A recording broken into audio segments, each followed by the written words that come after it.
Good morning. You listen to FloorDaily.net, and I'm Kim Parr. This morning, my guest is Mark Harman, who's Director of Products with J&J Flooring Group. Mark, how you doing? I'm doing well, Kim. Thank you. Good to talk to you. You're part of this project out in Portland at the Portland International Airport. I want to get to that in just a minute. Just a little background, though, for our listeners' benefit with you. You're actually second generation.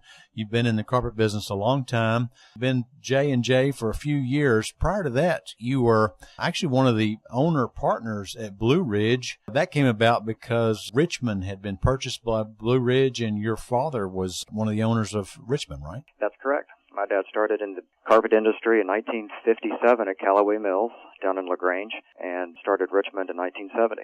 All right, so let's talk about this. The reason it's caught our eyes, I mean, this article's in Wall Street Journal. NBC News has done something on it. It is. It's a very unique situation we found ourselves in. I mean, the people of Portland, they're known for their eccentricities, peculiarities, uniqueness. In fact, their city's unofficial motto is Keep Portland Weird. And an example of this is their love affair with their airport's carpet. Yeah, the old carpet's been down for nearly 3 decades. I mentioned earlier about the color. It's a dated turquoise color, accented with a geometric logo that was supposedly inspired by the aerial view of the airport property. Even though this teal-colored carpet had really lived well beyond its useful life, you could say the locals sort of lamented the replacement of their beloved carpet. Mm-hmm. Thousands of selfies, or what they call footsies, have been taken and posted on social media. So it's kind of customary for many of the people from Portland, when they return home, they take photographs of themselves standing or lying around on the PDX carpet upon their arrival. So soon the carpet had its own following on Facebook. There were socks made with the logo, T-shirts, even had its own local beer called PDX Carpet IPA. So just for our listeners' benefit, real quickly, it's been down 30 years. It's an Axminster product. They're pulling it up, and the reason I'm talking to you, you're involved. The carpet that they're putting in and its replacement is a J&J product, right? That is correct. We competed with many other mills. Really, our relationship began with our local rep and the architect firm that Portland Port Authority hired, Henneberry Eddy. So our local rep had a relationship with Henneberry Eddy, and we got involved. They redesigned the logo slightly. They updated it. I guess maybe there were some expansions at the airport, so the overall aerial view sort of changed a little bit. And, of course, updated the color. And we started with the design process and made it over the first hurdle with the design.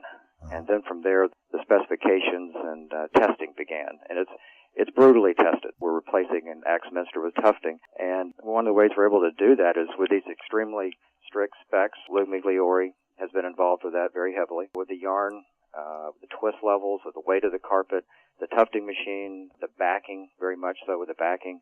We've had many people here at J&J involved on the technical side, customer relations, our coating people and tufting people, assuring that every single roll of carpet that we make is tested and measured for quality conformance.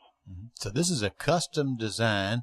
It's a broadloom carpet. And talk about the yarn. Is it solution dyed? It is. In fact, it's solution dyed yarn that we extrude here at J&J. It's our Encore SDN Ultima. You know, we get a ton of warranties with color fastness, atmospheric contaminants, and stain removal warranties and things like that. And the backing, it's a special blend of backing we're only using specifically for this job. And it took us a while to get there, too. And to talk about the scale, I mean, this is a big airport, so it's a lot of carpet, isn't it? It's a lot of carpet.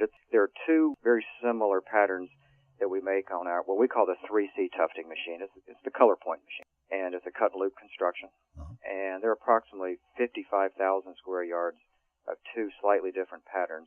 And then we make what we're calling a border carpet, even though it's really more than a border. It's used to separate the other 2. And there's about 20,000 square yards of it. Now, you know, the Atlanta airport used to have carpet throughout, and then they put some kind of hard surface down the middle. Is this airport going with carpet throughout, wall to wall?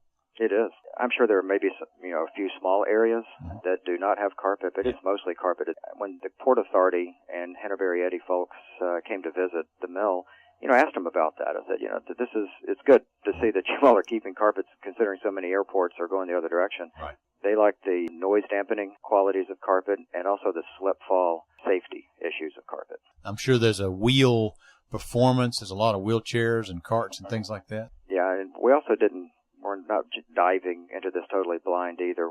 We shipped about 200 square yards of material about 2 years ago. They installed it, and they've been walking on it and riding their carts on it that whole time, and it's performed extremely well. What stage of the retrofit? Has the old carpet come up yet, or where are we on that? Well, as the old carpet comes up, the new carpet's going down. They're obviously doing it in sections. It's a 24-hour airport, so they're trying to be as least disruptive as possible. We're about a fourth to a third of the way through the project right now. It'll probably take till the year's end to complete it all. And they've changed the coloring. Like you said earlier, it was teal, and now they've kind of gone with a more updated green, right? It's an updated, more of a hunter-type green. When we were up there, along with NBC News and the Wall Street Journal and a lot of local Portland media were there when they started ripping up the old carpet. And to see in the background local travelers taking pictures of the installers like they were paparazzi was a little amusing, to say the least. Hey, I've got to shout out the people who are putting it in and taking out the old. Our StarNet member, it's Rubenstein's carpet up there. So that's right. They're good friends of ours. I'll tell you what, they're doing a great job. Mm-hmm. They're doing an excellent job. We're working together real well. It really is a partnership thing. We couldn't do it on our own, and obviously they couldn't without us. They're really being a really strong partner with us on this. And what a sustainability story. I mean, if they sell all this old carpet off, we're not going to worry about it going in the landfill, are we? Well, this is one of the most unique ways of repurposing carpet I've ever seen. You're right. They are selling the old carpet, and they're cutting it up into swatches, small rugs, and selling it to folks up there. Can they sell all 50,000 square yards of it? We'll wait and see. But it's a unique way of repurposing carpet, that's for sure. Yeah, and actually you can go to pdxcarpet.com if you want to order some. There you go. Maybe I need to order some. Yeah.